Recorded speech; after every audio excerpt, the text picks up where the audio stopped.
സഹോദരങ്ങളെ, കർത്താവായ യേശുക്രിസ്തുവിൻ്റെ നാമത്തിൽ നിങ്ങളെ ഏവരെയും വീണ്ടും ഈ ബൈബിൾ സ്റ്റഡീസിലേക്ക് സ്വാഗതം ചെയ്യുന്നു. നമ്മളിപ്പോൾ പഠിച്ചുകൊണ്ടിരിക്കുന്നത് ദൈവം പൗലോസ് അപ്പസ്തോലന് വെളിപ്പെടുത്തി കൊടുത്ത മിസ്റ്ററീസിനെ കുറിച്ചാണ്. യഹൂദർ അവരോട് പ്രസംഗിക്കപ്പെട്ട ദൈവരാജ്യം വരുന്നു എന്ന സുവിശേഷം അവർ തിരസ്കരിച്ചപ്പോഴാണ് വിജാതീയരായ നമ്മൾക്കായി ക്രിസ്തുവിൻ്റെ ശരീരം എന്ന പദവിയുള്ളതും സ്വർഗത്തിലേക്ക് റാപ്ചറാകാൻ പോകുന്നതുമായ ഈ കൃപയുടെ സുവിശേഷത്തിന് ദൈവം പൗലോസിലൂടെ അതിവിദഗ്ധമായി അടിസ്ഥാനമിട്ടത്. 2000 വർഷങ്ങൾ നീളുന്ന ഈ dispensation of the grace of God, ഈ കൃപായുഗം തന്നെ ഒരു മിസ്റ്ററി ആണെന്ന് നമ്മൾ മനസ്സിലാക്കി. ഇതോടൊപ്പം വെളിപ്പെട്ട മറ്റ് മിസ്റ്ററീസ് ആണ് നമ്മൾ ഇപ്പോൾ പഠിച്ചുകൊണ്ടിരിക്കുന്നത്. അതിൽ 7 മിസ്റ്ററീസ് ഇതിനകം നമ്മൾ പഠിച്ചു കഴിഞ്ഞു. അത് കാണാത്തവരുണ്ടെങ്കിൽ പ്ലേലിസ്റ്റിൽ പൗലോസിൻ്റെ വെളിപ്പാടുകൾ എന്ന പ്ലേലിസ്റ്റിൽ ടച്ച് ചെയ്താൽ ഈ മിസ്റ്ററീസ് എല്ലാം നിങ്ങൾക്ക് ഓർഡറിൽ ലഭിക്കുന്നതാണ്. ഇന്ന് നമ്മൾ പഠിക്കാൻ പോകുന്നത് ഈ മിസ്റ്ററീസിൻ്റെ കൂട്ടത്തിൽ ഇതൊരു വലിയ രഹസ്യമാണ് എന്ന് പറഞ്ഞുകൊണ്ട് പൗലോസ് അറിയിച്ചു തന്ന ഒരു മിസ്റ്ററിയെക്കുറിച്ചാണ്. This is a great mystery എന്നാണ് പൗലോസ് ഈ മിസ്റ്ററിയെ പറ്റി പറഞ്ഞിരിക്കുന്നത്.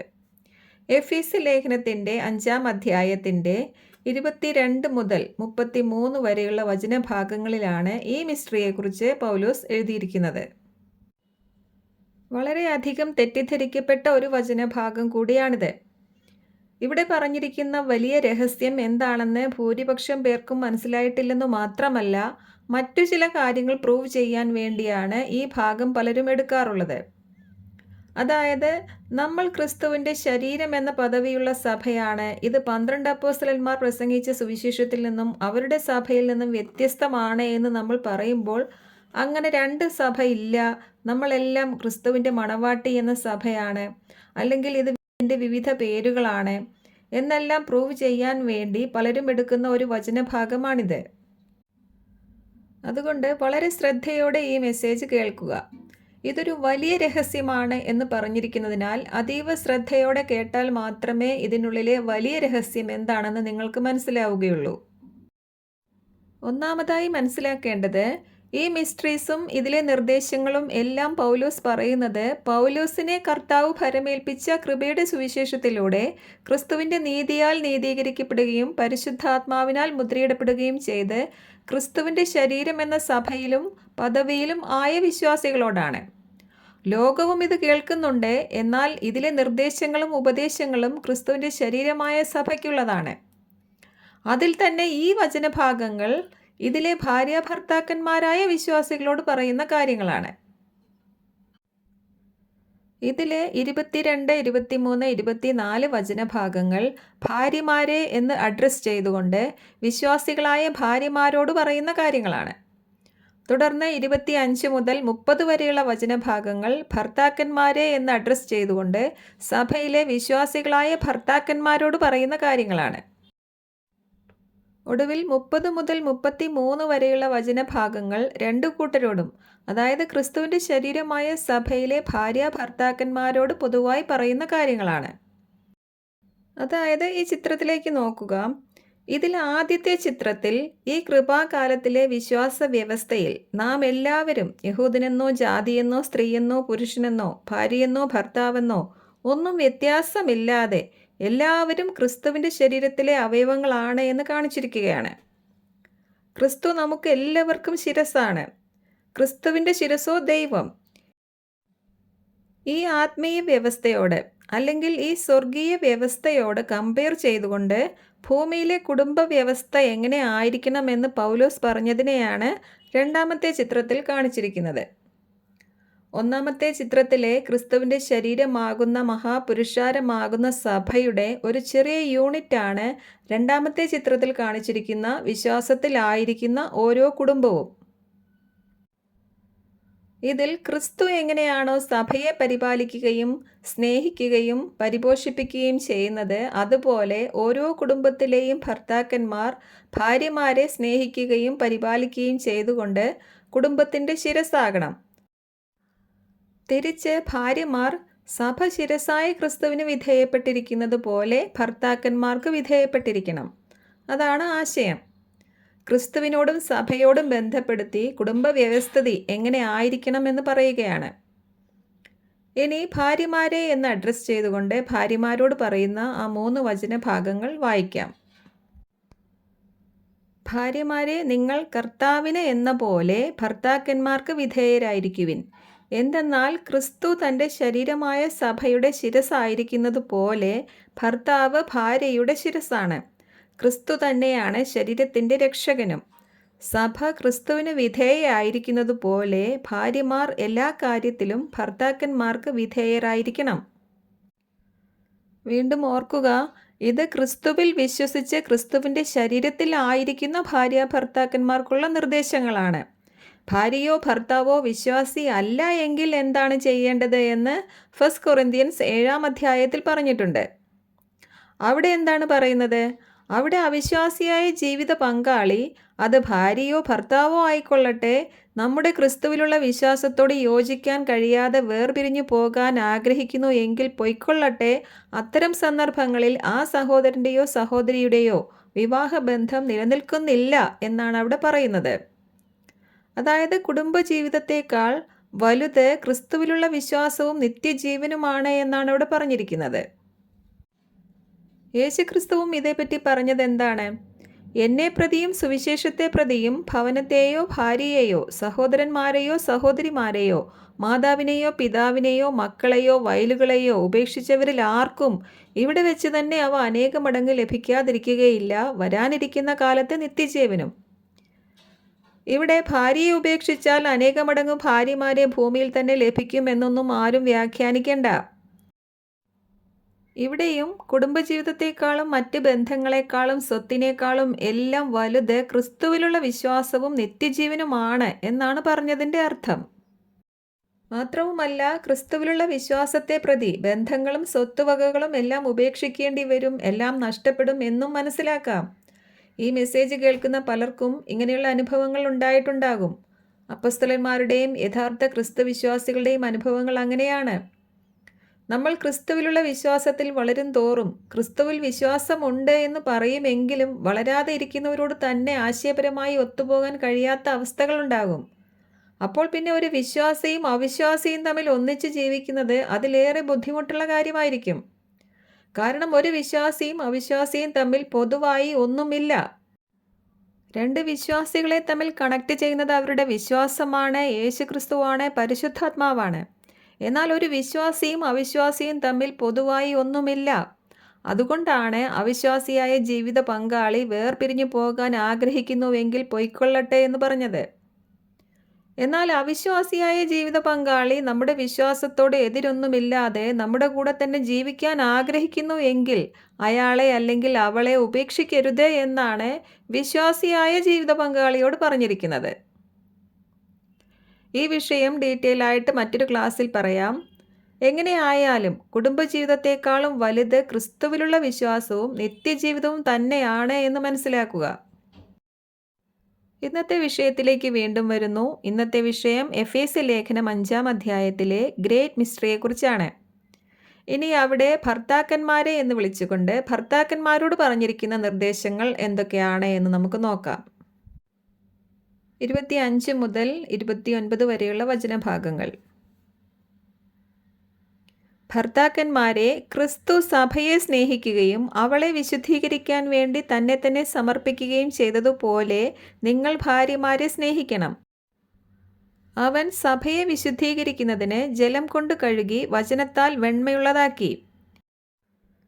ഇവിടെ ജലം കൊണ്ട് കഴുകി എന്നല്ല, വചനമാകുന്ന ജലത്താൽ കഴുകി എന്നാണ് വരേണ്ടത്.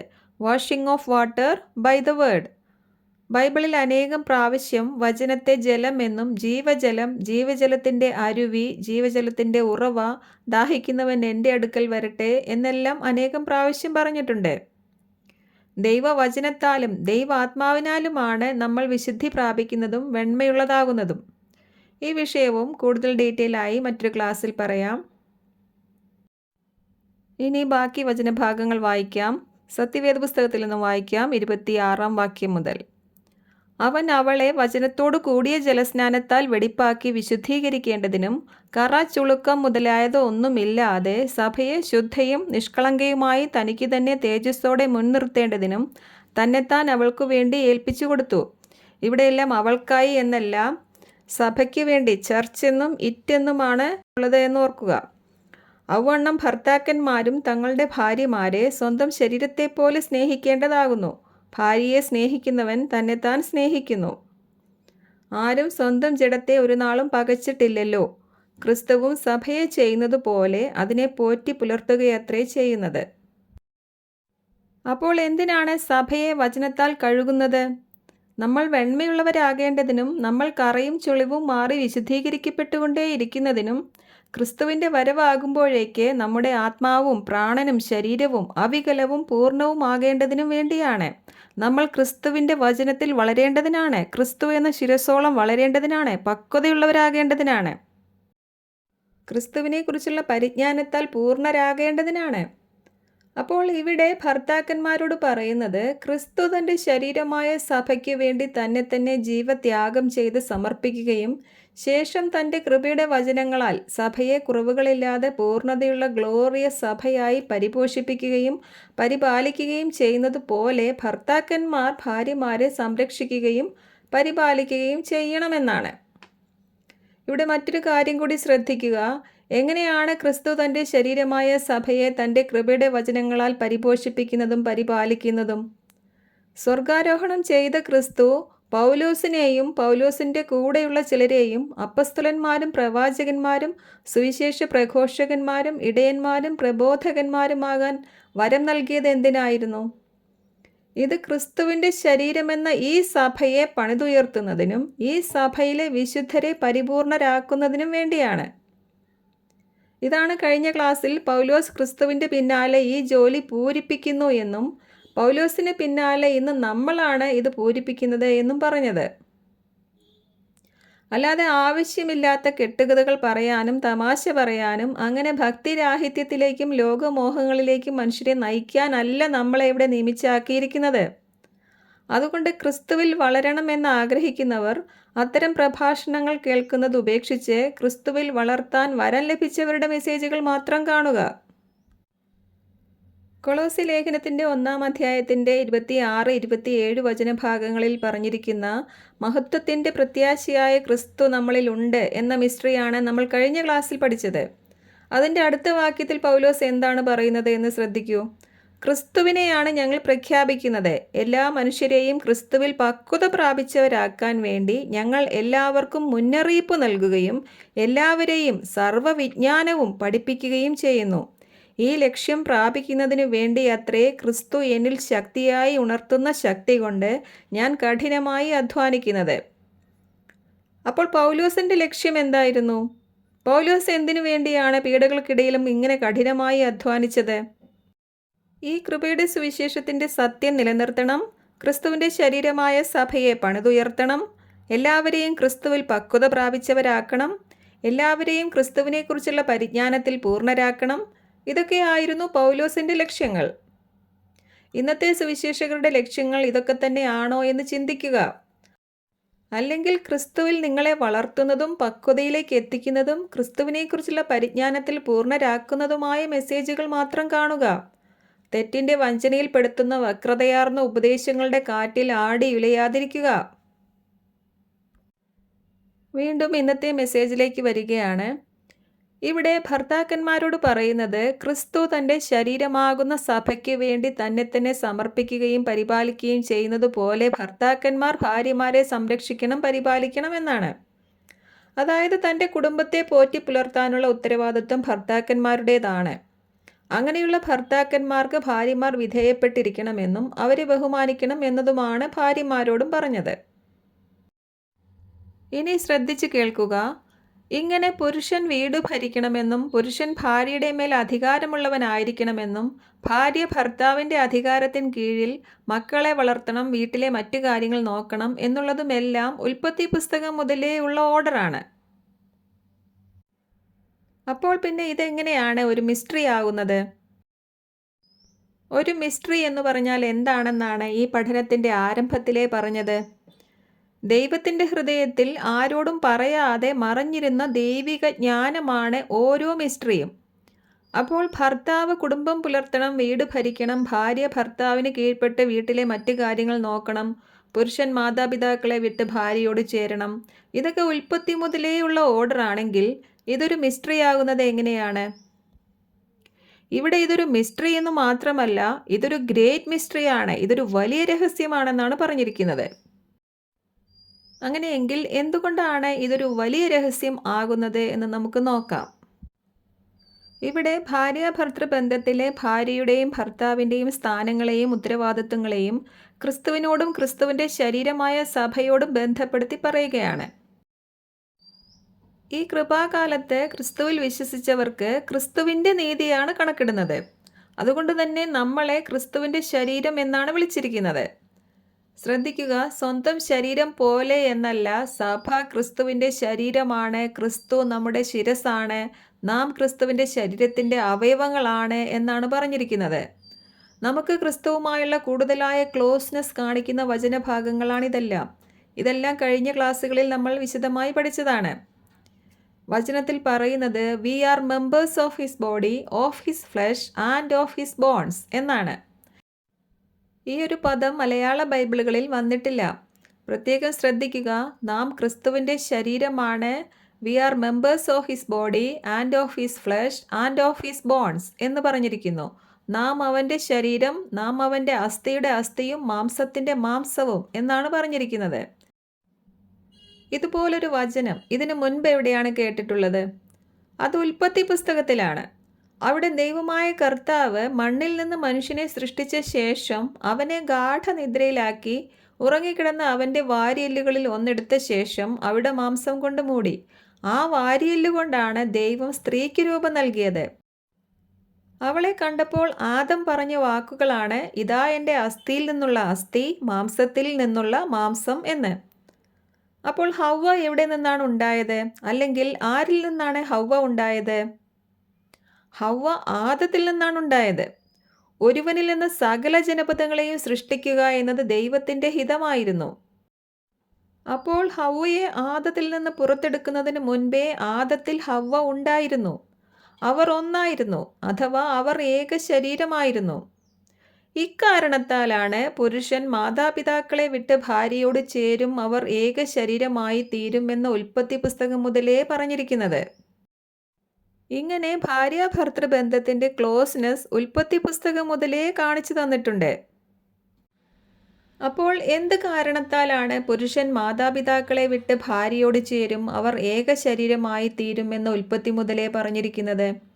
സ്ത്രീയെ പുരുഷനിൽ നിന്ന് എടുത്തതുകൊണ്ട്, നേരത്തെ അവർ ഒന്നായിരുന്നതുകൊണ്ട്, നേരത്തെ അവർ ഏക ശരീരമായിരുന്നതുകൊണ്ട്, ഹവ്വ ആദത്തിൻ്റെ അസ്ഥിയുടെ അസ്ഥിയും മാംസത്തിൻ്റെ മാംസവും ആയതുകൊണ്ട്. ഇത് ഉൽപ്പത്തി പുസ്തകം മുതലേ ഭാര്യാഭർത്തൃ ബന്ധത്തിൻ്റെ നോർമൽ ഓർഡറാണ്. അന്നു മുതലേ ഉള്ള ഒരു റിലേഷൻഷിപ്പാണ് ഇവിടെ കാണിച്ചിരിക്കുന്നത്. യേശുക്രിസ്തുവും ഇക്കാര്യം എടുത്തു പറയുന്നുണ്ട്. ഏതെങ്കിലും കാരണത്താൽ ഭാര്യയെ ഉപേക്ഷിക്കുന്നത് നിയമാനുസൃതമാണോ എന്ന് ചോദിക്കുമ്പോൾ യേശുക്രിസ്തു പറയുന്നുണ്ട്, സൃഷ്ടാവ് ആദ്യം മുതലേ അവരെ പുരുഷനും സ്ത്രീയുമായി സൃഷ്ടിച്ചു എന്നും ഇക്കാരണത്താൽ പുരുഷൻ പിതാവിനെയും മാതാവിനെയും വിട്ട് ഭാര്യയോട് ചേർന്നിരിക്കും, അവർ ഇരുവരും ഏക ശരീരമായി തീരും എന്ന് അവിടുന്ന് അരുളി ചെയ്തിട്ടുണ്ടെന്നും നിങ്ങൾ വായിച്ചിട്ടില്ലേ? തന്മൂലം പിന്നീട് ഒരിക്കലും അവർ രണ്ടല്ല ഒറ്റ ശരീരമായിരിക്കും. ആകയാൽ ദൈവം യോജിപ്പിച്ചത് മനുഷ്യർ വേർപെടുത്താതിരിക്കട്ടെ. ഇങ്ങനെ ഉൽപ്പത്തി പുസ്തകം മുതലേ തന്നെ ഭാര്യാഭർത്തൃ ബന്ധത്തെക്കുറിച്ച് ഇങ്ങനെ പറഞ്ഞിട്ടുണ്ടെങ്കിൽ പിന്നെ എന്തുകൊണ്ടാണ് പൗലോസ് ഇതൊരു ഗ്രേറ്റ് മിസ്റ്ററി ആണ് എന്ന് പറഞ്ഞിരിക്കുന്നത്? അവിടെയാണ് പൗലോസിലൂടെ കർത്താവ് അറിയിച്ചു തന്ന കൃപയുടെ സുവിശേഷത്തിലെ വ്യവസ്ഥകൾ ലോകത്തിൽ അന്നുവരെയുള്ള എല്ലാ വ്യവസ്ഥകളെയും കീഴ്മേൽ മറിക്കുന്ന വ്യവസ്ഥകളാണ് എന്ന് നമ്മൾ മനസ്സിലാക്കേണ്ടത്. കൃപയുടെ സുവിശേഷത്തിലെ ഓരോ കാര്യങ്ങൾക്കും അന്നുവരെയുള്ള ഓർഡറിൽ നിന്നും വ്യത്യസ്തമായ മിസ്റ്ററി ഓർഡറുകളാണുള്ളത്. അതുകൊണ്ട് തന്നെയാണ് ഇതിൻ്റെ അപ്പസ്തലനായ പൗലോസിനെതിരായുള്ള ആരോപണങ്ങൾ ഇന്നും തീരാത്തത്. കൃപ ലഭിച്ചവർക്ക് മാത്രമേ പൗലോസ് അപ്പസ്തോലൻ പറയുന്ന കാര്യങ്ങളുടെ അർത്ഥങ്ങൾ മനസ്സിലാവുകയുള്ളൂ. അതുകൊണ്ട് തന്നെ വളരെ ശ്രദ്ധയോടെ കേൾക്കുക. ആദത്തെ ദൈവം മണ്ണിൽ നിന്ന് ഉണ്ടാക്കിയ ശേഷം ഹവ്വയെ ആദത്തിൽ നിന്നാണ് രൂപപ്പെടുത്തിയത്. സ്ത്രീ പുരുഷന്റെ അസ്ഥിയുടെ അസ്ഥിയും മാംസത്തിൻ്റെ മാംസവുമാണ്. ഇക്കാരണത്താലാണ് പുരുഷൻ മാതാപിതാക്കളെ വിട്ട് ഭാര്യയോട് ചേരുമെന്ന് ഉൽപ്പത്തി മുതലേ പറഞ്ഞിരിക്കുന്നത്. എന്നാൽ ഇവിടെ പൗലോസ് എന്ത് കാരണത്താലാണ് പുരുഷൻ മാതാപിതാക്കളെ വിട്ട് ഭാര്യയോട് ചേരും, അവർ രണ്ടുപേരും ഒന്നാവുകയും ചെയ്യും എന്ന് പറഞ്ഞിരിക്കുന്നത്? അതിനു മുൻപുള്ള വാക്യം നോക്കൂ, 30-ാം വാക്യം. എന്തെന്നാൽ നാം ക്രിസ്തുവിൻ്റെ ശരീരത്തിലെ അവയവങ്ങളാണ്. For we are members of his body, of his flesh and of his bones. എന്തെന്നാൽ നാം ക്രിസ്തുവിൻ്റെ ശരീരത്തിലെ അവയവങ്ങളാണ്, നാം ക്രിസ്തുവിൻ്റെ അസ്ഥിയുടെ അസ്ഥിയും മാംസത്തിൻ്റെ മാംസവുമാണ്. ഇനി അടുത്ത വാക്യം ശ്രദ്ധിക്കൂ. ഇക്കാരണത്താൽ പുരുഷൻ മാതാപിതാക്കളെ വിട്ട് ഭാര്യയോട് ചേരും, അവർ രണ്ടുപേരും ഒന്നാവുകയും ചെയ്യും. ഇവിടെ ഉൽപ്പത്തി മുതലുള്ള നോർമൽ ഓർഡർ കീഴ്മേൽ മറിയുകയാണ്. ഇവിടെ ക്രിസ്തുവിൻ്റെ ഏക ശരീരത്തിലെ അംഗങ്ങളായ രണ്ടുപേർ ഭൂമിയിലും ഏക ശരീരമാവുകയാണ്. ഇക്കാരണത്താൽ ക്രിസ്തു ശരീരമാകുന്ന സഭയുടെ ശിരസും സംരക്ഷകനും പരിപാലകനും ആയിരിക്കുന്നത് പോലെ ഭർത്താവ് ഭാര്യയുടെ ശിരസും സംരക്ഷകനും പരിപാലകനും ആയിരിക്കണം. ഭാര്യയോ സഭ ക്രിസ്തുവിന് വിധേയപ്പെട്ടിരിക്കുന്നത് പോലെ ഭർത്താക്കന്മാർക്ക് വിധേയപ്പെട്ടിരിക്കണം. അതായത് ഇവിടെ സംഭവിക്കുന്നത്, ക്രിസ്തുവിൽ ഏക ശരീരമായി തീർന്ന ഒരു പുരുഷനും സ്ത്രീയും ജീവിതത്തിലും ഏക ശരീരമായി തീരുകയാണ്. പഴയ ഓർഡറിൽ നിന്നും വ്യത്യസ്തമാണ് ഈ മിസ്റ്ററി ഓർഡർ. ഇതൊരു ഗ്രേറ്റ് മിസ്റ്ററി, വലിയ രഹസ്യം എന്ന് പറയാൻ കാരണം ഇവർ ക്രിസ്തുവിലും ഒന്നാണ്, ഭൂമിയിലെ ജീവിതത്തിലും ഇവർ ഒന്നാണ്. ഒരു ഡബിൾ ബോണ്ടാണ് ഇവർ തമ്മിലുള്ളത്. ക്രിസ്തുവിൻ്റെ ശരീരത്തിലായ മറ്റൊരാളെ കാണുമ്പോൾ നമുക്ക് എന്ത് സ്നേഹമാണ് ഉണ്ടാവുക? ക്രിസ്തുവിൽ ഏക ശരീരമായ എൻ്റെ ഒരു സഹോദരൻ, എൻ്റെ ഒരു സഹോദരി എന്നുള്ളൊരു സ്നേഹമാണത്. ഒരു ശരീരത്തിലെ രണ്ട് അവയവങ്ങൾ പോലെയുള്ളൊരു ബന്ധമാണത്. എന്നാൽ അവരിൽ ഒരാൾ ജീവിത പങ്കാളി കൂടെ ആകുമ്പോൾ അവർ തമ്മിൽ ഒരു ഫിസിക്കൽ റിലേഷൻഷിപ്പ് കൂടി ഉണ്ടാവുകയാണ്. അതുപോലെ തന്നെ ക്രിസ്തുവിൻ്റെ ശരീരത്തിലെ അംഗമായ ഒരാൾ സ്വന്തം ഭാര്യ കൂടി ആകുമ്പോൾ അവളെ ക്രിസ്തുവിൻ്റെ ശരീരത്തിലെ ഒരംഗം എന്ന നിലയിലും ഭാര്യ എന്ന നിലയിലും പോറ്റിപ്പുലർത്താൻ ഭർത്താവിന് കടപ്പാടുണ്ട്. തിരിച്ച് ഭാര്യയ്ക്കും ശിരസായ ക്രിസ്തുവിനോടുള്ളതുപോലെയുള്ളൊരു വിധേയത്വം ഭർത്താവിനോടും ഉണ്ടാവേണ്ടതുണ്ട്. ഇനി ഈ രഹസ്യം ഒരു വലിയ രഹസ്യമാകുന്നത് എങ്ങനെയെന്ന് ഒന്നുകൂടി മനസ്സിലാകാൻ വേണ്ടി എഫേസ്യ ലേഖനത്തിൻ്റെ ഈ 5-ാം അധ്യായത്തിൽ ഈ വലിയ മിസ്റ്ററി പറയുന്നതിന് മുൻപായി 4-ാം അധ്യായത്തിൽ എന്താണ് പൗലോസ് പറയുന്നത് എന്ന് നോക്കൂ. അതിനു മുൻപ് 1, 2, 3 അധ്യായങ്ങളിൽ പൗലോസിന് വെളിപ്പാടിലൂടെ ലഭിച്ച ഈ കൃപയുടെ സുവിശേഷത്തിൻ്റെ രഹസ്യവും മഹത്വവും എല്ലാമാണ് പറഞ്ഞിരിക്കുന്നത്. അതിനും ശേഷം 4-ാം അധ്യായത്തിൽ പറയുകയാണ്, ആകയാൽ സഹോദരരെ, നിങ്ങൾക്ക് ലഭിച്ച വിളിക്ക് യോഗ്യമായ ജീവിതം നയിക്കുവിൻ. I therefore beseech you, brethren, that you walk worthy of the vocation wherewith you are called. തുടർന്ന് നിങ്ങൾ ഒരേ ആത്മാവിനാൽ വിളിക്കപ്പെട്ടിരിക്കുന്നതിനാൽ ആത്മാവിൻ്റെ ഐക്യം നിലനിർത്തി സ്നേഹത്തിലും സഹിഷ്ണുതയിലും ജീവിക്കാൻ പറയുകയാണ്. തുടർന്ന് നമുക്ക് ഒരു പ്രത്യാശയും ഒരു ശരീരവും ഒരാത്മാവും ഒരു കർത്താവും ഒരു വിശ്വാസവും ഒരു സ്നാനവും ഒരു ദൈവവും ആണ് ഉള്ളത് എന്ന് പറയുന്നു. അതിനുശേഷമാണ് ഈ രഹസ്യം പറയുന്നത്. അതായത് ഇവിടെ ഏക ആത്മാവിനാൽ ക്രിസ്തുവിൻ്റെ ഏക ശരീരത്തിലായ രണ്ടുപേർ ഭൂമിയിൽ ഏക ആത്മാവും ഏക ശരീരവുമായി ജീവിക്കുമ്പോൾ അവർ ക്രിസ്തുവിൻ്റെ ശരീരത്തിൽ നാം എല്ലാവരും ഒരു ഹെഡ് ബോഡി ഫെലോഷിപ്പിൽ ആയിരിക്കുന്നത് പോലെ അവർ കുടുംബ ബന്ധത്തിലും ക്രിസ്തുവിലായതുപോലെ ഒരു ഹെഡ് ബോഡി ഫെലോഷിപ്പിൽ ആയിരിക്കുകയാണ്. ഇത് ഉൽപ്പത്തി മുതലുള്ള നോർമൽ ഓർഡറിൽ നിന്നും വ്യത്യസ്തമായ ഒരു ഫെലോഷിപ്പാണ്. ഇവിടെ സ്ത്രീ പുരുഷന്റെ അസ്ഥിയുടെ അസ്ഥിയും മാംസത്തിൻ്റെ മാംസവും ആയതുകൊണ്ടല്ല, മറിച്ച് രണ്ടുപേരും ക്രിസ്തുവിൻ്റെ ഏക ശരീരത്തിലെ അസ്ഥിയുടെ അസ്ഥിയും മാംസത്തിൻ്റെ മാംസവും ആയതുകൊണ്ടാണ്. ഇക്കാരണത്താലാണ് ഇവിടെ രണ്ടുപേരും ഒന്നാകുന്നത്. ശിരോവസ്ത്രം സംബന്ധിക്കുന്ന വിഷയത്തിലും പൗലോസ് പറയുന്നത്, എന്നാൽ കർത്താവിൽ പുരുഷനും സ്ത്രീയും പരസ്പരം ആശ്രയിച്ചാണ് നിലകൊള്ളുന്നത്. എന്തെന്നാൽ സ്ത്രീ പുരുഷനിൽ നിന്ന് അന്നുണ്ടായതുപോലെ ഇന്ന് പുരുഷൻ സ്ത്രീയിൽ നിന്നും ഉണ്ടാകുന്നു. അതുപോലെ തന്നെയാണ് പൗലോസ് ഇവിടെയും പറയുന്നത്, നാം എല്ലാവരും ക്രിസ്തുവിൻ്റെ ശരീരത്തിലെ അവയവങ്ങളാണ്, എല്ലാവർക്കും ക്രിസ്തു ശിരസ്സാണ്.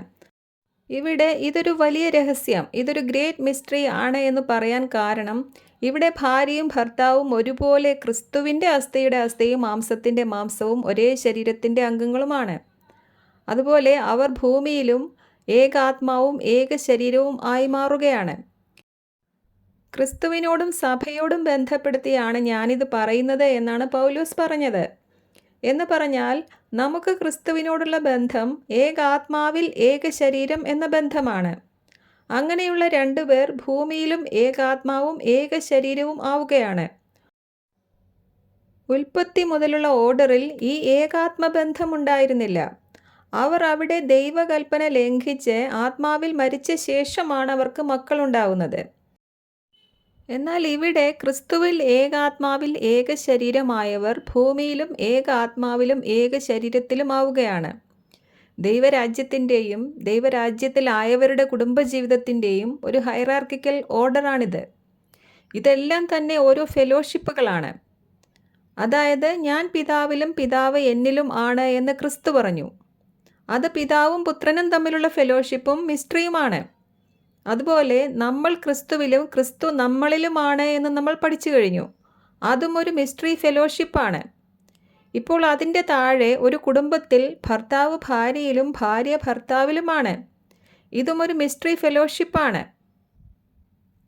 ഉൽപ്പത്തി മുതലുള്ള ഭാര്യ ഭർത്തൃ ബന്ധത്തിൽ നിന്നും വ്യത്യാസമുള്ളതുകൊണ്ടാണ് ഇതിനെ ഒരു ഗ്രേറ്റ് മിസ്റ്ററി എന്നിവിടെ പറഞ്ഞിരിക്കുന്നത്.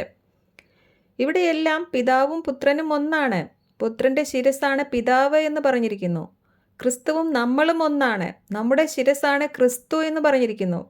അതുപോലെ ഭാര്യയും ഭർത്താവും ഒന്നാണ്. ഭാര്യയുടെ ശിരസ്സാണ് ഭർത്താവ് എന്ന് പറഞ്ഞിരിക്കുന്നു.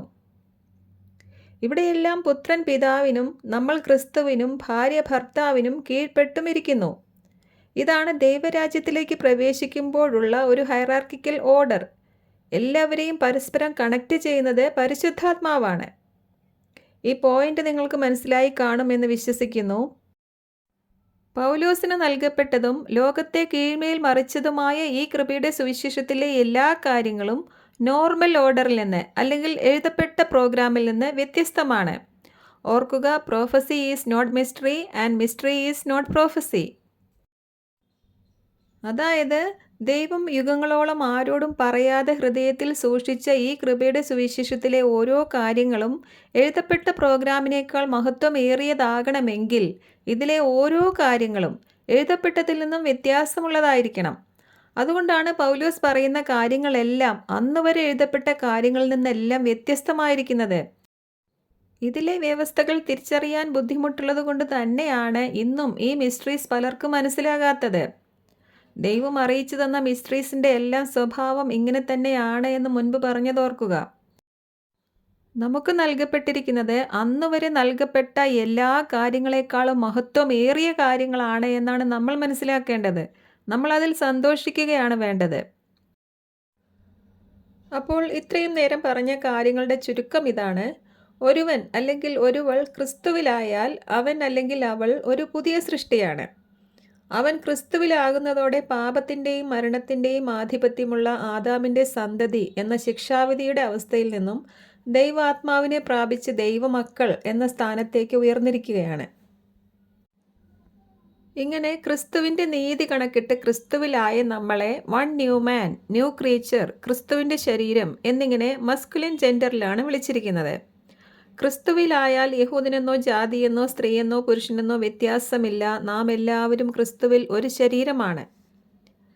ഇത് ദൈവം ആരോടും പറയാതെ യുഗങ്ങളോളം ഹൃദയത്തിൽ സൂക്ഷിച്ച ഒരു മിസ്റ്ററി ഗോസ്പലാണ്. തേജസ്സേറിയ സുവിശേഷം എന്നും ഇതിനെ പറഞ്ഞിരിക്കുന്നു. അതുകൊണ്ട് തേജസ്സേറിയ ഈ സുവിശേഷത്തിലെ എല്ലാ കാര്യങ്ങളും അതുവരെ എഴുതപ്പെട്ട കാര്യങ്ങളിൽ നിന്നും വ്യത്യാസമുള്ളതാണ്. അല്ലെങ്കിൽ ഇത് തേജസ്സേറിയതാവുകയില്ല. ഇത് ലോകത്തെ കീഴ്മേൽ മറിച്ച സുവിശേഷമാണ്. അതുകൊണ്ടാണ് ഇന്നും പൗലോസിനെ ഭരമേൽപ്പിച്ച ഈ സുവിശേഷത്തിലെ കാര്യങ്ങൾ പലർക്കും ഇടർച്ചയ്ക്ക് കാരണമായിരിക്കുന്നത്. ഈ സുവിശേഷത്തിലൂടെ യേശുക്രിസ്തുവിൻ്റെ ഏക ശരീരത്തിലെ അംഗങ്ങളായ രണ്ടുപേരുടെ വിവാഹം ഉൽപ്പത്തി പുസ്തകത്തിൽ ആദാമിൻ്റെ പാരമ്പര്യത്തിൽ ആദാം പറഞ്ഞതുപോലെ ഇവൾ എൻ്റെ അസ്ഥിയുടെ അസ്ഥിയും മാംസത്തിൻ്റെ മാംസവും ആയതുകൊണ്ടല്ല, മറിച്ച് ക്രിസ്തുവിൻ്റെ ഏക ശരീരത്തിലെ അസ്ഥിയുടെ അസ്ഥിയും മാംസത്തിൻ്റെ മാംസവും ആയതുകൊണ്ടാണ്. അതായത് പരിശുദ്ധാത്മാവ് എന്ന ഏക ആത്മാവിനാൽ യേശുക്രിസ്തുവിൻ്റെ ഏക ശരീരത്തിൽ ഒന്നായവർ ജീവിതത്തിലും ഏക ആത്മാവിലും ഏക ശരീരത്തിലും ഒന്നാകുന്നു. ആദാമിൻ്റെ പാരമ്പര്യത്തേതിനേക്കാൾ ശ്രേഷ്ഠതയേറിയ ഹസ്ബൻഡ് വൈഫ് ഫെലോഷിപ്പാണിത്. ആദാമിൻ്റെ പാരമ്പര്യത്തിൽ അവർ ഫിസിക്കലി മാത്രമേ ഒന്നായിരുന്നുള്ളൂ. എന്നാൽ ഇവിടെ ഇവർക്ക് സ്പിരിച്വലി ആൻഡ് ഫിസിക്കലി ഞങ്ങൾ ഒന്നാണ് എന്ന് പറയാൻ കഴിയും. ഇവർ സ്വർഗീയ വ്യവസ്ഥയിലും ഭൗമിക വ്യവസ്ഥയിലും ഏകാത്മാവും ഏക ശരീരവുമാണ്. അതുകൊണ്ട് ഇനി ജീവിത പങ്കാളിയെ കാണുന്നവർ അല്ലെങ്കിൽ വിവാഹം കഴിക്കാൻ പോകുന്നവർ ഇവൾ എൻ്റെ അസ്ഥിയുടെ അസ്ഥിയും മാംസത്തിൻ്റെ മാംസവുമാണ് എന്ന് ചിന്തിക്കുന്നത് ആദാമിൻ്റെ പാരമ്പര്യത്തിലായിരിക്കരുത്, മറിച്ച് ഇവൾ എന്നെപ്പോലെ തന്നെ കർത്താവിൻ്റെ ഏക ശരീരത്തിൻ്റെ അസ്ഥിയുടെ അസ്ഥിയും മാംസത്തിൻ്റെ മാംസവുമാണ് എന്ന അർത്ഥത്തിലായിരിക്കണം. അല്ലെങ്കിൽ വിവാഹം കഴിക്കുന്ന ആൾ കർത്താവിൻ്റെ ശരീരമായവനാണോ ആയവളാണോ എന്ന് അന്വേഷിക്കുക. അല്ല എങ്കിൽ ഒരു വിശ്വാസിക്കും അവിശ്വാസിക്കും പൊതുവായി ഒന്നുമില്ലാത്തതിനാൽ തമ്മിൽ യോജിക്കാതെ വരും. അതേസമയം ഒരു വിശ്വാസവും ഒരു പ്രത്യാശയും ഒരു ശരീരവും ഒരാത്മാവും ഒരു കർത്താവും ഒരു സ്നാനവും ഒരു ദൈവവും ഉള്ളവരാണെങ്കിൽ ജീവിതത്തിലെ മറ്റ് പ്രശ്നങ്ങൾക്കിടയിലും ഒരു വിശ്വാസവും ഒരു പ്രത്യാശയും ഉള്ളവരായി ഒരാത്മാവിൽ ഒന്നിച്ച് ജീവിച്ചു പോകാൻ കഴിയും. കൊരിന്ത്യ ലേഖനത്തിൽ ഭർത്താവ് അല്ലെങ്കിൽ ഭാര്യ മരിച്ചുപോയവർക്ക് ഇഷ്ടമുള്ളവരെ വിവാഹം കഴിക്കാൻ സ്വാതന്ത്ര്യം ഉണ്ട് എന്ന് പറയുന്നുണ്ട്. എന്നാൽ അത് കർത്താവിൽ വിശ്വസിക്കുന്ന ഒരാൾ ആയിരിക്കണം എന്ന് പറഞ്ഞതും ഇക്കാരണത്താലാണ്. അതുകൊണ്ട് വിവാഹം കഴിക്കുന്നവർ ക്രിസ്തുവിൽ ഏക ശരീരമായ ഒരാളെ മാത്രം ചൂസ് ചെയ്യുക. അല്ലെങ്കിൽ ആത്മാവ് ഒന്നല്ലാത്തതിനാൽ പൊരുത്തപ്പെട്ടു പോകാൻ ബുദ്ധിമുട്ടായിത്തീരും. ഇക്കാരണങ്ങളാലാണ് ഇതൊരു വലിയ രഹസ്യം ആണെന്ന് പറഞ്ഞിരിക്കുന്നത്. പൗലോസിലൂടെ അറിയിച്ചു തന്ന രഹസ്യങ്ങൾ എല്ലാം തന്നെ മനസ്സിലാക്കാൻ ബുദ്ധിമുട്ടുള്ളത് തന്നെയാണ്. അതുകൊണ്ടാണ് ഇന്നും ഈ രഹസ്യങ്ങൾ രഹസ്യങ്ങളായി തന്നെ ഇരിക്കുന്നത്. ഈ 30 മുതലുള്ള വചനഭാഗങ്ങൾ ശ്രദ്ധയോടെ വായിച്ചാൽ നിങ്ങൾക്ക് ഈ ഗ്രേറ്റ് മിസ്റ്ററി മനസ്സിലാവും.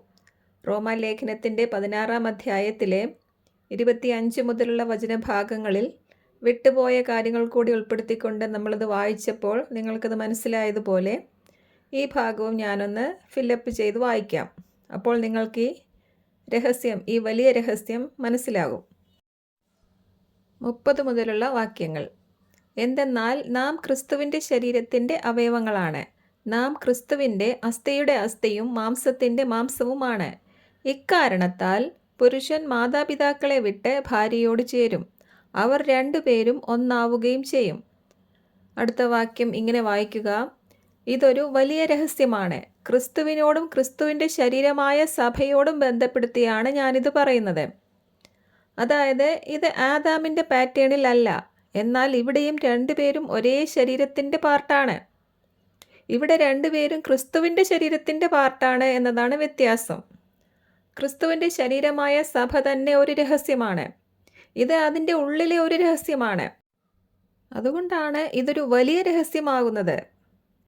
പൗലോസിലൂടെ അറിയിച്ചു തന്ന രഹസ്യങ്ങൾ എല്ലാം തന്നെ മനസ്സിലാക്കാൻ ബുദ്ധിമുട്ടുള്ളത് തന്നെയാണ്. അതുകൊണ്ടാണ് ഇന്നും ഈ രഹസ്യങ്ങൾ രഹസ്യങ്ങളായി തന്നെ ഇരിക്കുന്നത്. കൃപയുടെ സുവിശേഷത്തിൻ്റെ വ്യത്യസ്തതകൾ എല്ലാം ഉൾക്കൊള്ളുന്ന ഒരു ക്ലാസ് പിന്നീട് ചെയ്യാം. ഇപ്പോൾ ഈ മിസ്റ്ററി എന്തുകൊണ്ടാണ് ഒരു ഗ്രേറ്റ് മിസ്റ്ററി ആണെന്ന് പറഞ്ഞിരിക്കുന്നത് എന്ന് മനസ്സിലായി കാണുമെന്ന് വിശ്വസിക്കുന്നു. മനസ്സിലായവർ കമൻറ്റ് ചെയ്യുക. മനസ്സിലാകാത്തവരുണ്ടെങ്കിൽ നിങ്ങളുടെ സംശയങ്ങൾ കമൻറ്റ് ചെയ്യുക. മറുപടി തരുന്നതായിരിക്കും. മറ്റൊരു മിസ്റ്ററിയുമായി വീണ്ടും വരാം. ദൈവം ഏവരെയും അനുഗ്രഹിക്കട്ടെ. ആമേൻ.